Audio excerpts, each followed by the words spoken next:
Hi, I'm Justin, and welcome to Healing from CPTSD. This is the very first episode of the show, and so it's just going to be an introduction to who I am and a brief story of my experiences with both narcissistic abuse and CPTSD. A course on healing from CPTSD is also in development, so be sure to visit our website and sign up on our mailing list at healingfromcptsd.com for regular updates, all episodes sent right to your inbox, as well as a free weekly newsletter. All links will be in the description below. Hey everybody, this is Justin, and this is the very first episode of the Healing from CPTSD podcast, and I couldn't be more excited to finally be here with you in this format. I know I have a few videos on my YouTube channel right now, but the truth is I decided I'd rather do a podcast format so that I can kind of spend a little bit more time in each episode. And so that, you can have the ability to sort of download the content if you'd like and listen to it wherever you are, in the car or, taking a walk or anything like that. So as I said, this is the very first episode of this podcast. And so it's going to be a little bit of an introduction to me, as well as sort of a little bit of my story and my experiences both with CPTSD and narcissistic abuse. And I've done that a little bit in previous videos, but I'm just going to do that again here, both for the podcast as well as for any new subscribers or anybody else who's coming to this for the first time. So I am, there's different people with CPTSD that they've gotten it for different reasons, right? And there's different people who have many different forms of experiences with narcissists. I fall into the camp of growing up in a narcissistic home, right? Some people don't get the, the pleasure, quote unquote, of dealing with a narcissist until they're in a relationship, a narcissistic boyfriend or girlfriend or husband or wife. And that's one way you can experience it. They do have narcissistic kids, so sometimes you could be a parent who's dealing with a narcissistic child on your hands. Some of us have dealt with a narcissistic parent or two, or other members of our family, and that's the camp that I fall into. My main narcissist, there's multiple narcissists in my family. My main narcissist is my mother, and my father is... some people have called him a narcissist, but to be completely honest with you, and I know there's no way for you to know this because you don't know him or have experienced him, but, learning more about narcissistic personality disorder and narcissistic abuse, my father was not as abusive to us as his children the way my mother was, for sure. He was a little bit more emotionally aware, and he was very cognizant of sort of always telling us that he loved us and we could kind of do whatever we wanted in life. And, my mother wasn't like that. But his mother, right, my grandmother on my father's side, is definitely a hardcore narcissist and a former alcoholic at the same time, a particularly insidious combination. And so I really think that my father also has CPTSD with narcissistic fleas and codependent tendencies, which is basically kind of where I am, right? That's kind of how I've got CPTSD and I'm on that kind of codependent spectrum of, self-love deficit disorder, as Dr. Ross Rosenberg calls it, along with, people-pleasing tendencies, that type of thing. And some narcissistic fleas, right? So, especially when you grow up with a narcissist, I mean, their behavior patterns, the way that they speak, the way that they behave, you have to understand when you're a little kid, when you're a baby, that is, what's, quote, normal as far as being a human is concerned, is supposed to come from your parents. So if they're a narcissist, you're getting that sort of implanted into your little child brain as how to act, how to speak, how to behave, even though you also know something's wrong. So, it's extremely difficult to deal with on many different levels. It's extremely painful because those of us who have dealt with narcissists, especially narcissistic parents, have so much conditioning that we have to sort of dig through within our own minds and identify it, and then B, heal it, and then C, recondition ourselves.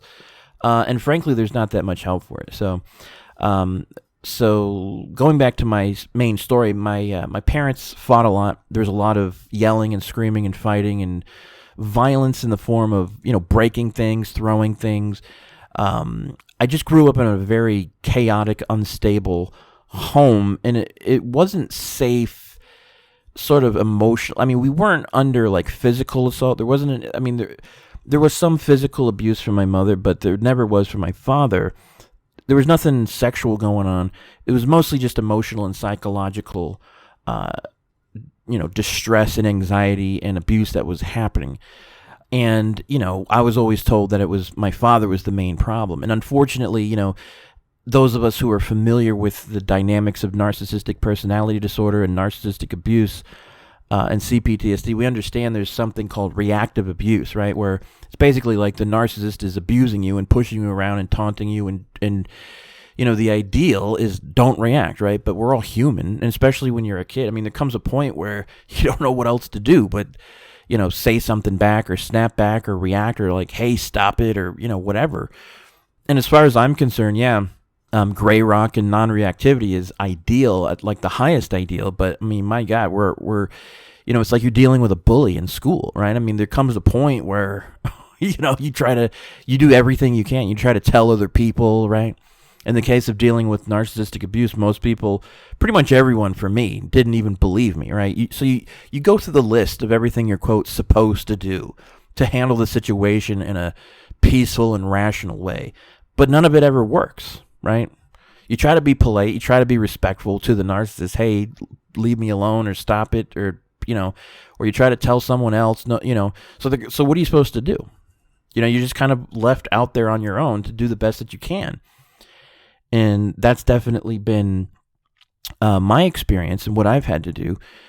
And a lot of us, So I'm one of those people that's like, if you've reacted to your narcissist, first of all, I find it hard to believe there's anyone out there who has just had perfect behavior and handled the narcissist absolutely flawlessly. I don't even think that exists. So, if you've had reactive abuse in your life, I would say don't worry about it. Forgive yourself first and just do what's best for your well-being going forward. But my father was explosive in his reactions, right? He was very angry, but, so while he's not, I wouldn't say he's like a narcissistic person, he does have narcissistic tendencies, and he's got his own issues to deal with. And the truth of the matter is, I could sit down and talk with him about this stuff, right? He actually can look within and say, oh, maybe I did this wrong. I regret this. I'm sorry. My mother can't ever do that, right? So it's a little bit better, but he doesn't really want to deal with his stuff, right? Like he just he doesn't really want to do any work on himself. He doesn't really want to acknowledge. He's just one of these people that thinks the past is the past, and all the damage and pain that he's been subjected to, it just kind of disappears with time. Unfortunately, if you stub your toe or something, that just move on kind of thing mentality fits. But when you're dealing with years of conditioning and abuse and trauma, I mean, you've got to get in there and heal. You've got to heal. You've got to recondition yourself. Because the truth is, that stuff isn't just gone, right? Like it's in your brain. It's more specifically, it's within your subconscious. I mean, when you're subjected to various forms of trauma, the brain's defense mechanism is to get you out of that particular situation, and so it kind of protects the rest of your brain from the trauma, the pain of the traumatic event, so that you can function a little bit normally in that situation, and it kind of files that trauma back into your subconscious, so you've got to be able to get in there and undo it, and you'll see it. You'll see the effects of this if you don't deal with it. It'll come out in different ways: dysfunctional relationships, not being happy, maybe having different kinds of addictions or habits or something like that, alcoholism, drug use. These are all different. I'm not saying every single person who has addiction issues is struggling with trauma, but I'd be willing to bet that there's a lot of people struggling with addiction issues that are dealing with unresolved trauma. And, the first step is, stopping the addiction is one thing, but you really got to, give people the tools in the space to heal and to really undo that conditioning and pain in their mind. So my parents divorced when I was about 5 or 6, right? And everyone, according to my mother's stories, like this, the pain should have stopped, right? Or the insanity, the chaos, but it really just got worse because the previous scapegoat for my mother, which was my father, was gone. So she needed a new target, which was me. I was the main scapegoat for her. My sister was a couple years younger than me, was a little bit more of that golden child type of a role, or it's like a kind of like a fusion of the golden child slash the sort of invisible child or the forgotten child. I mean, in all reality, we were both sort of forgotten by our parents because they had so many unresolved emotional issues. They could, and they were running around like as single parents that no one ever, we weren't really, we were just kind of like along for the ride of their chaos, right? And their instability and their unhealthy, mental and emotional states. So, but growing up, I was the main scapegoat, right? So, and I started going to therapy when I was really young because my parents got divorced. Certain therapists that my mother was seeing thought it would be a good idea for the kids to, get involved in therapy themselves. My sister didn't really take to it. I really liked it because someone listened to me, right, and didn't judge me or tear me to shreds or put me down or whatever. And that in and of itself was therapeutic. But, nobody ever, no therapist I ever saw. And I pretty much went to therapy consistently through my childhood and my teenage years. And it was just like a reprieve. The therapy was a reprieve from the abusive, chaotic situation that I had to live in on a regular basis. Just like somebody who wasn't abusive. That was the therapy for the week, So, it was helpful, but looking back, I mean, no therapist, no doctor, no healer ever talked about emotional abuse or emotional trauma or let alone complex PTSD or narcissistic abuse. Most of this stuff I had to find on my own. And it took me a long time. I mean, it took me 31 years of my life. I'm 35 now, of active searching and reading books and going to seminars and everything else, healers, gurus, to just find what CPTSD was and narcissistic personality disorder. I mean, I shouldn't have had to do that as far as I'm concerned. I mean, it's been absolutely insane. If you've got like any other issue in life, right? Like if it's a physical issue or, you've got a broken bone in your body or, maybe you were in an accident or you've got some kind of terminal illness. Even if people don't have like direct personal experience with that particular issue, you're really going to get a certain degree of sympathy and understanding and acknowledgement for that issue. And you're also going to be sort of, shown where to get help for that, right? Like if you break your arm and someone's like, oh my God, I'm so sorry, we got to get you to the hospital. And then once you get to the hospital, everyone there knows what to do to fix that problem, right? But when you're dealing with something like emotional pain and emotional trauma and CPTSD, it's all invisible. So, but as far as I'm concerned, the mental health field should be able to identify these things and take care of it. I mean, that's what they're for, right? That's as far as I'm concerned, right? I mean, it's all invisible. I mean, even if if you're dealing with a quote chemical imbalance, it's still not, it's just sort of an invisible situation that we've got to sort of deal with. But so I don't know why none of the therapists or doctors I ever saw, or nobody ever knew what extreme emotional trauma actually was, or CPTSD. That's completely insane. And frankly, that's a large reason why I wanted to create this podcast, to have some sort of outlet to connect with others who have struggled with similar things and who have to struggle with CPTSD and narcissistic abuse, and who haven't just been sort of abandoned by their families or anyone else in their life that was abusive, but really abandoned by society at large. I mean, abandoned by the mental health field, the schools. I mean, that's another thing. Like, where were the teachers? Where were everybody? Like, everyone failed. The teachers, my parents, like the mental health field. I mean, it's not a mystery to me that there's so many people that just kind of give up and, just kind of become, just kind of acquiesce to the dysfunction that they've been given by whoever was their abusive, source of abuse. But maybe get involved in some kind of addiction or something, and just kind of like either become an abuser themselves or just kind of fade away and because there's really not. I mean, I was an active seeker, right? I wasn't a drug addict. I wasn't, had any of those kind of issues. I was an active seeker, and it still took me that long to find, and it really angers me, to be honest with you, because the truth is I was there, I was willing to get help for whatever the problem was. I was there. Hey, here I am. My hands are outstretched. I'm coming to the professionals. I'd like some help. And, I didn't really get any. I mean, once I learned about CPTSD, I realized that nobody ever even came close to being able to help me with what my issues actually were, right?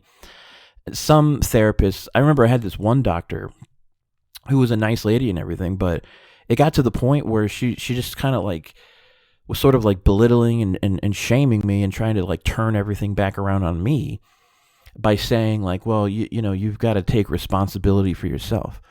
Now that's sort of a blanket statement to say to anybody, and for most cases it sounds good, right?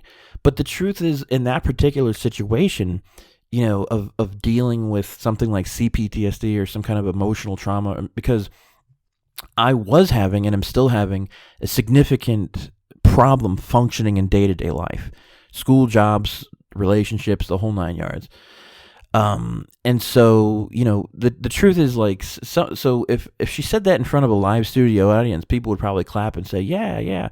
But the truth is, I was struggling with complex PTSD, and I was struggling to, A, find out what that was and how to deal with it, but B, to function in my life. So the truth was, me going to a therapist to deal with these issues was me taking responsibility for myself. You understand? Like, and so that's the other thing. My ability to spot BS and sort of gaslighting and mind games has become kind of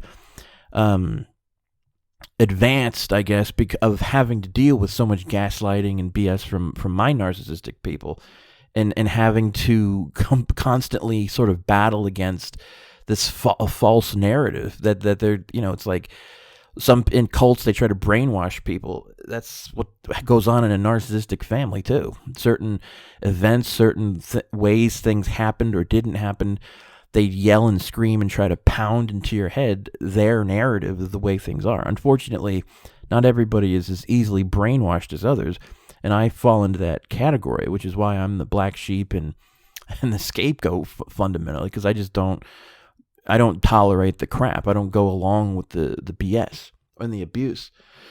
So it's been insane. Just think about that for a second, right? Like, imagine, again, you break your arm. You go to the doctor, and the doctor says, well, you've just got to take responsibility for yourself. It's like, that's what this is, doc. I'm here with you now to get help. What does that mean? I'm supposed to put a cast on myself? I mean, what are you talking about?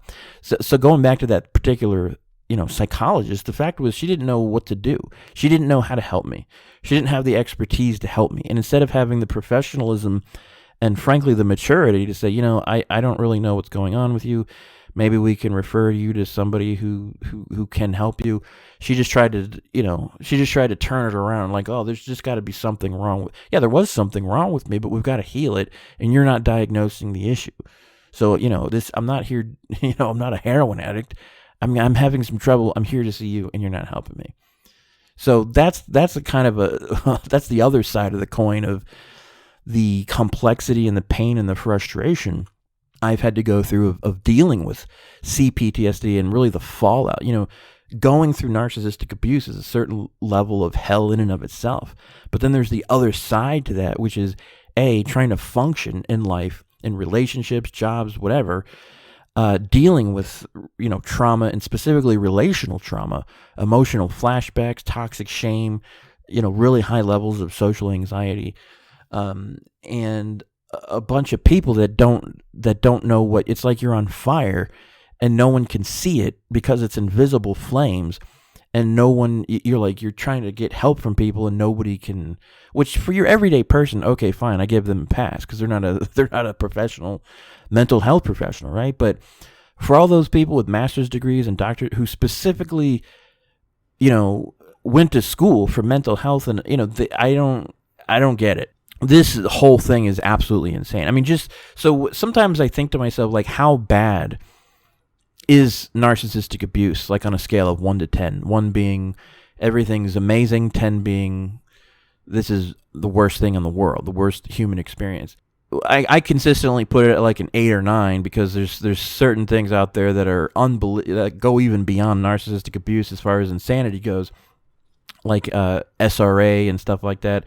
That stands for satanic ritual abuse for those of you who aren't familiar. But believe it or not, things get even more extreme than stuff that we've had to deal with. But again, just try to think about like how many issues are there in the world that a human being can experience and go through, where the vast majority of the human race don't even know what you're struggling with. If you tried to tell them what you're struggling with, it wouldn't even register. I mean, how many people have something to deal with where they have to constantly read all these books and go to, sift through all these different therapists and go to workshops and spend all this money and, hang out with gurus, whatever it takes, the spiritual healers. That's another thing. I've dealt with a lot of, quote, spiritual healers that I'm not saying they're not, they're nice people and everything, and I'm not saying they don't bring value to certain people, but for me, and I got even more shame and ridicule and belittlement from those people because what they were prescribing to me just wasn't working for me. And the reason is because I was dealing with complex trauma, which is way out of their realm of expertise. You know what I'm saying? Moving around energy is okay in certain cases, but when you're dealing with extreme trauma, like for example, I don't have anything against like Reiki, right? Like energy healing, but if I have a broken leg, me coming to you and you waving your hands over my leg, like it's not going to fix the bone. You know what I'm saying? Like I try to be a pragmatist between, the more like the Eastern methods and the Western medical world, right? Like you got to heal that broken leg, right? So it's, how many issues are there in this world where people are just, nobody believes you unless they've been through it themselves. And that's, I was so happy to find, I was in some Facebook group one time and I was sort of describing my mother's behavior and someone was like, that sounds like a narcissist. So I looked it up and I was like, my God, these behavior patterns, what they're describing here as far as what a narcissist is exactly the way my mother has always behaved. And it felt so validating. And then I was able to find other people who at least knew what it was. And that was so freeing for my emotional self, just to be acknowledged, because I could just go into these groups and they know exactly what I've been through, right? And if I tell them my experiences, they're not going to pretend like they didn't happen or try to spin it around on me. They know exactly what's going on. And they also know what it's like to deal with, emotional trauma, emotional abuse, and complex trauma.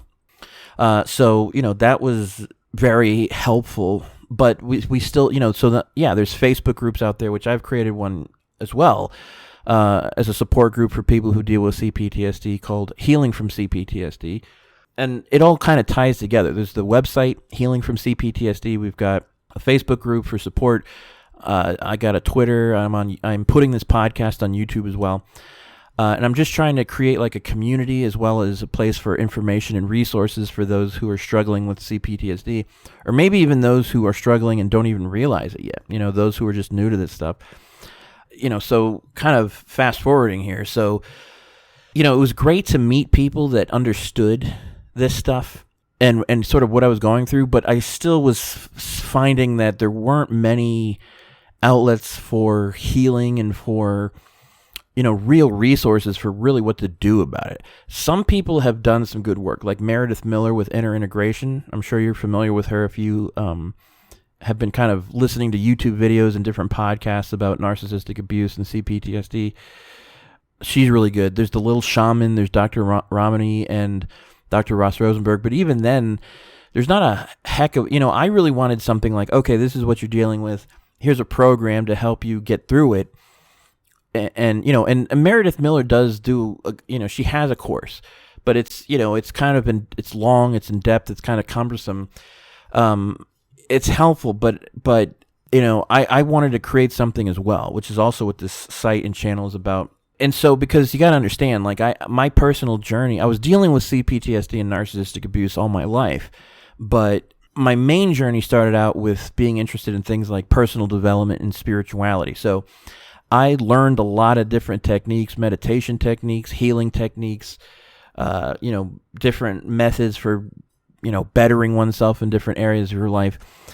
And, once I learned about CPTSD, I was like, my God, like I've learned, because none of those outlets directly address complex trauma or anything, but I did learn a lot of stuff that was very helpful for dealing with complex trauma. So with that, I kind of had like all these tools, right? Like this huge bag of tools, so to speak, of healing and personal development. And I was like, maybe I can take like understanding what CPTSD is now from specifically from Pete Walker's book, from CPTSD, From Surviving to Thriving, which is, if you haven't read that, it's kind of like, I consider it the Bible of understanding complex PTSD and sort of what to do about it. He does give sort of a roadmap for people to be able to take their lives back from CPTSD, and it's amazing, like understanding it. So having an understanding of the key developmental arrests of complex PTSD and like what I struggle with personally, I put together a system where I could heal and empower and take my life back from each main area, which, according to Pete Walker, there's 5 main areas, right? There's toxic shame, self-abandonment, social anxiety, a vicious inner critic, and what's called emotional flashbacks. So when I took a look at each of those areas, I was like, okay, how do you heal or empower yourself in each of these places?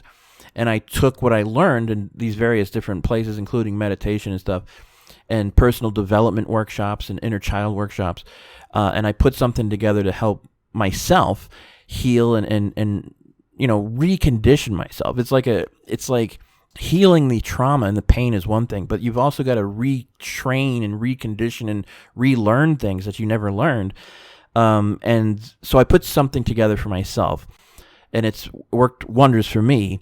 But so then I was like, I could share this with people. I could create like an entire course that really, is as simple but as effective as possible for helping people to both understand and heal from and take their lives back from CPTSD. So that's a large part of what this course is about. Now, that actual course is still in development, and it'll be launching in the not-too-distant future. So, if you go ahead and go to our website, healingfromcptsd.com, all links will be in the description below, by the way. You can sign up on our mailing list. You'll get all the latest updates, latest episodes of the show sent right to your inbox, a free weekly newsletter, as well as, you'll be sort of first in line to find out when the course actually launches. And I'm really excited about it. It definitely is good stuff. It works. And I want to keep it as simple and concise as possible for people. So, I have so much anger and so much resentment from so many different aspects of my life. And one of them is how, narcissistic abuse is such absolute devastation, not just for someone's, mind and emotional self in their lives. I mean, these people, these narcissists, they're completely destroying people's, not only individuals' lives, but entire generations of people. I mean, if you don't deal with this stuff, you're subjected to the dysfunction and the abusive behavior, and you just don't do anything about it. You'll just continue the cycle, right? The cycle of multi-generational various forms of dysfunction and abuse, until someone says, we got to do something about this. The troubling part is, even if you have the spirit and the willingness to do something about it, it's not easy. It's not even easy to A, find out what the problem is, B, how to heal from it, and then you actually got to, do C, which is doing the healing work. I mean, it's complete, like, nobody should have to deal with this. I've put my entire life on hold, basically, so I could figure, redo the structural foundation of my psychological and emotional life, so that I could have an actual real life with healthy relationships and new connections with people, and having a successful life. Because I've been in and out of jobs, I've been in and out of school.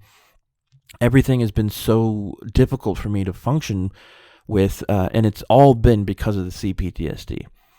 And so, unfortunately, Pete Walker says CPTSD is a certain degree of permanent damage. And, I've come across some people that said, oh yeah, I used to have CPTSD, but I got over it. I'm not here to invalidate anybody's experiences, but that's my experience has been, this is so painful and so complex and so difficult to deal with and to heal from, that I definitely know that you can take your life back to a great extent and heal, but I don't know if there's ever like 100% healing. You're completely and totally back to normal for people that have been through this. Pete Walker says that it's a certain degree of permanent damage, and my own experience is that that's true. There's always going to be a little emotional flashback stuff going on, or the inner critic, and but again, you can get to a point where you can diminish the intensity of emotional flashbacks and social anxiety and take your life back. So that's what all this is about. The Healing from CPTSD site and channel, it's all about support, giving people information and tools to take their lives back, and to really, help the world understand CPTSD and narcissistic abuse from someone who's actually personally experienced these things. Because even, if you're a doctor, I don't care if you have 7 doctor's degrees in psychology or whatever, if you have not experienced narcissistic abuse and narcissistic personality disorder firsthand, it doesn't matter what they wrote in the books. You know what I mean? It doesn't mean anything. You know what I mean? The people that have had to deal with narcissistic abuse are people that have been in a certain degree of war. And it doesn't matter how many professors or people coming up with theories about the stories of, none of that will ever remotely come close to the firsthand direct experiences and the trauma that people that have had to deal with this insanity have had to deal with. So I'm really happy to be here with you guys, and I'm happy to have this outlet and this way to communicate. I mean, as hard as CPTSD is, I'm also really thankful that we're in the information age where so many of us can connect and sort of reach each other across the entire world through like a podcast here and different channels of information, and to really be able to acknowledge ourselves and to heal and take our lives back, and to be seen and heard. You know what I mean? So that's a little bit of an intro to who I am, and sort of a little bit about what I've been through, a little bit of my background. I'm single. I'm 35. I have no kids. I've had relationships in the past, but once I could never really connect emotionally. I mean, honestly, looking back, trying to have an emotional intimacy with someone was extremely, it wasn't just painful for me. It was honestly like my nervous system just wouldn't let me do it. Like, it was like I was deeply conditioned that emotional intimacy and vulnerability was extremely dangerous for my well-being and my safety. And so it's almost like I just couldn't, like my walls would just go up, right? So and then I was also attracting other dysfunctional people. So I was like, all right, I gotta just like put all this on hold and, not have kids or continue or whatever until I can undo all this damage and heal and get back to a healthy place, and to get on with my life in a real and authentic way. So that's kind of where I'm at. I'd much rather just be like doing a show like this and talking to people that have had similar experiences and just connecting with them and healing. I just want my life to be primarily focused on healing. This is a lifelong journey, and I'm here on it with you. If you've had to, deal with narcissistic abuse and CPTSD, or, go no contact with a family member, or maybe you're an entire family. I mean, this is some heavy, heavy duty stuff that most people can't even comprehend, literally, unless they've been through it themselves. So you're definitely not alone. You're seen, you're heard, definitely here. If you're not part of the Facebook group, head on over. Again, links will be in the description below to our Facebook group. It's small but growing, and there'll be more regular content in the form of podcasts and blog posts as well. Also, I just wanted to mention that I created as much as I liked these Facebook groups and I could connect with people, I found that this is kind of a touchy subject, but it's because I get it on one hand, but on the other hand, it can be kind of damaging for people that are that are used to so much unbelievable rejection in every area of their lives growing up. But in these CPTSD groups and narcissistic abuse support groups, yeah, it's good to be sensitive with the way that you speak or talk to people, but I found that the censorship is so unbelievable. I mean, I've been kicked out of so many groups, and frankly, I don't even know why, because so many, I would write things, my own experiences, and try to validate people and be, I was never mean or nasty, or I never, you know what I mean? I was always sort of on top of my game, making sure and being vigilant to be as, respectful and kind and as validating as I could in these groups. And I met a lot of great people that I connected with. A lot of people liked me.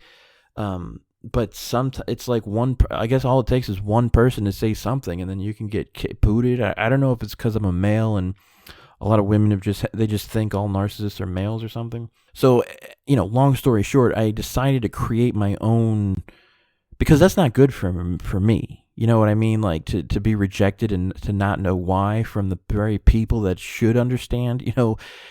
For me, healing from one of the biggest parts about healing from CPTSD is not being rejected.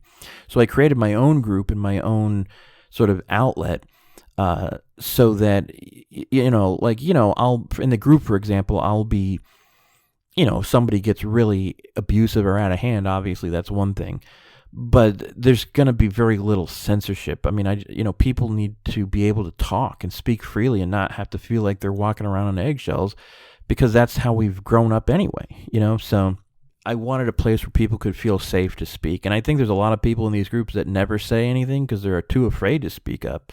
But once I've experienced so much censorship, I was like, fine, I'll just create my own platform and let people talk. So I'm happy to be able to do all this. I've worked on the website for a while. It's all coming together, and now we have this podcast. So I think that's a pretty good place to leave it for today. Again, I just wanted to give a little bit of an intro to myself and a little bit of my background, and I'll go into more detail and depth as the podcast goes on, as far as my personal experiences and with narcissistic abuse, as well as CPTSD, and how my life's been affected, as well as what I found to be helpful to get through that. I hope you're all doing well, and thanks for listening to this first episode. I'll see you in the next episode, and take care.